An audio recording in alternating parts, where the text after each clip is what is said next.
I am with you in this quiet house this morning. I know how silence can seem peaceful to someone else and still feel heavy to you. Before the day has even started, the empty rooms can make your mind race ahead and ask questions you were never meant to answer all at once. Will it always feel like this? Has everyone moved on? Have I been forgotten? Do not carry the whole future in these first few minutes. Your next faithful step is smaller than that. Today, you do not need to solve loneliness forever. You need to choose connection over fear once. I see the moment when you reach for your phone, not because there is anything you truly need to check, but because the quiet feels too loud. You may scroll through other people's lives and wonder why everyone seems connected while you are sitting alone with your coffee, your thoughts, and a house that feels bigger than it did yesterday. Under that ache is often a deeper fear. You may be wondering whether this season says something about you. Maybe you have started to believe that if people really wanted you around, they would call more often. If you were easier to love, someone would notice. If you mattered enough, you would not have to ask for company. I want you to hear me clearly. Loneliness is painful, but it is not a verdict on your worth. Psalm 68 verse 6 says that God sets the lonely in families. That verse is not pretending isolation is easy. It shows you something important about my Father's heart. He sees people who are alone, and He cares about drawing them toward belonging, relationship, and community. That does not mean every lonely season ends quickly. It does not mean the first person you contact will become a close friend. It does mean you were not created to treat isolation as your permanent address. So when this house feels too quiet, do not read the silence as proof that you have been abandoned. Let it become a signal. The ache is telling you that connection matters. It may be inviting you to take a wise step toward people, instead of using fear to predict your future. There is a belief I want to challenge in you this morning. It sounds reasonable, because it protects you from disappointment.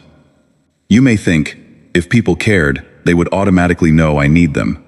But people cannot always see what is happening inside you. A friend may assume you are busy. Your adult child may think you want space. Someone at church may believe you already have close relationships. A coworker may enjoy talking with you, but never realize that your evenings are painfully quiet. Their lack of initiative may hurt, but it does not always mean lack of care. Fear tells you that reaching out would make you needy. Pride may tell you that being invited matters more than inviting. Past rejection may tell you not to risk another unanswered message. But waiting for someone to read your heart can keep you trapped in a loneliness they do not even know you are carrying. Here is the stronger truth. Healthy connection often requires honest invitation. You are not begging for love when you tell someone, "I could use some company this week." You are giving another person a chance to respond to something they could not see on their own. Think about the difference. One path says, "No one called me, so no one cares." The other says, "I feel lonely, and I am going to give one safe person the opportunity to meet me where I am." The first path turns silence into a conclusion. The second turns loneliness into information. That is a different way to live. And I know the objection that comes next. What if you reach out and still feel alone? That can happen. A message may go unanswered for a while. Someone may be unavailable. You may go to a gathering and still feel like you are standing at the edge of the room. You may have a conversation that stays shallow when you hoped it would go deeper. Do not make one disappointing interaction carry the weight of your whole future. One person being busy is not the same as everyone rejecting you. One awkward visit is not the same as having no place to belong. 1 week without connection is not proof that connection will never grow. Belonging is often built through repeated, ordinary contact. It can begin with the same coffee group, the same Bible study, the same neighborly conversation, the same volunteer team, the same phone call each week. Deep community usually grows from small moments that become trustworthy over time. So do not demand from one interaction what usually takes many interactions to form. This morning, choose one specific person, not 10. Not everyone you wish would notice. One person who feels reasonably safe and appropriate. Send one simple invitation within the next 24 hours. You could ask, "Would you like to have coffee this week?" Or, "Are you free for a phone call later?" Or, "I have been feeling a little isolated lately. Would you want to take a walk sometime?" You do not need to explain your entire life. You do not need to sound cheerful if you are not. You only need to be honest enough to open one door. Then choose one repeatable place where connection can grow. A church small group, a community class, a volunteer role, a support group, a neighborhood gathering, or another healthy setting where people meet regularly. Do not judge the entire possibility of belonging after one visit. Give people enough time to become familiar. And if your loneliness has become severe, if you are withdrawing from everyone, struggling to function, or feeling emotionally overwhelmed, reaching out to a qualified counselor, pastor, doctor, or trusted support person can be a wise act of faith. Prayer and practical help do not compete with each other. What can wait? You do not have to decide today whether a new person will become a lifelong friend.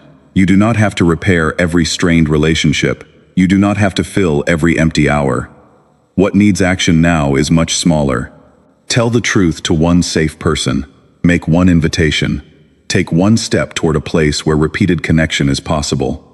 I will meet you in that step. You may still hear the quiet after you send the message. The rooms may look exactly the same. But something important will have changed. Fear will no longer be making every decision for you. Now bring this morning to my Father with me. Father, you see the one listening in this quiet house. You know the weight they felt before anyone else knew they were awake. You know the thoughts that arrived with the silence, the questions about whether they matter, whether they are remembered, and whether life will always feel this empty. I ask you to receive the burden they have been carrying, where they have turned loneliness into a prediction about the future. Help them release that prediction. Where they have turned another person's silence into a judgment about their worth, loosen that conclusion from their heart. Give them wisdom to know whom to contact. Give them courage to be honest without feeling ashamed of needing connection. Help them recognize safe, healthy people and realistic places where community can grow. When an invitation is not answered quickly, steady them. When a conversation feels imperfect, keep disappointment from becoming despair. Teach them to see one moment as one moment, not as a prophecy about the rest of their life. Give them grace for one faithful step today. Let them send the message they have been afraid to send. Let them make the call they have postponed. Let them walk into a healthy place of community without demanding instant closeness from themselves or from anyone else. And while human connection grows slowly, let your presence be real to them now, not as a substitute for community, but as the deep assurance that they are seen while they are taking steps toward it. Bring trustworthy people into their life in ways that are wise and healthy. Teach them also to become the kind of person who notices others, welcomes others, and makes room at the table. Father, when this house feels too quiet tomorrow morning, remind them that quiet is not the same as abandonment. Let the silence become a place where they can breathe, pray, and choose their next step instead of predicting the worst. Give them peace for what cannot be solved today. Give them courage for what can be done today, and help them choose connection, not fear, one faithful invitation at a time. Amen. If this message spoke to what you are carrying, share in the comments one small step toward connection you want to take. Subscribe for more Christian devotionals and prayer.